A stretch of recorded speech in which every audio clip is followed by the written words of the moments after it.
এইটুকু পার্ট হচ্ছে urinary bladder. এরপরে এটা হচ্ছে রুট অফ পেনিস। তারপরে রুট অফ পেনিস থেকে শুরু হয়, এখান থেকে শুরু হয় এই পর্যন্ত পার্ট, এটা হচ্ছে body of penis. Body of পেনিসের যে মাঝখানে এস শেপ যে অর্গানটা থাকে এটার নাম হচ্ছে সিগময়েড প্লেক্সাস। সিগময়েড প্লেক্সাসে যে এই মাসেলটা যুক্ত থাকে এটা হচ্ছে রিট্রাক্টর মাসেল।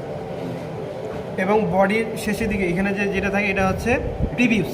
প্রিভিউসের যে সামনে থাকে এটা হচ্ছে গ্লান্স পেনিস, এখানে অনেকগুলো গ্লান্স থাকে, তারপর থেকে এখান থেকে আচ্ছা, রিট্র্যাক্টর মাসেল মেবি হচ্ছে এই এস শেপটাকে ধরে রাখে বা এরকম কিছু বলছিল না, এটা একটু বল আবার বল। এটা হচ্ছে পেনিসকে বাইরে যাওয়া শেপটা বাইরে ভিডিও অন আছে। হ্যাঁ হ্যাঁ অন আছে।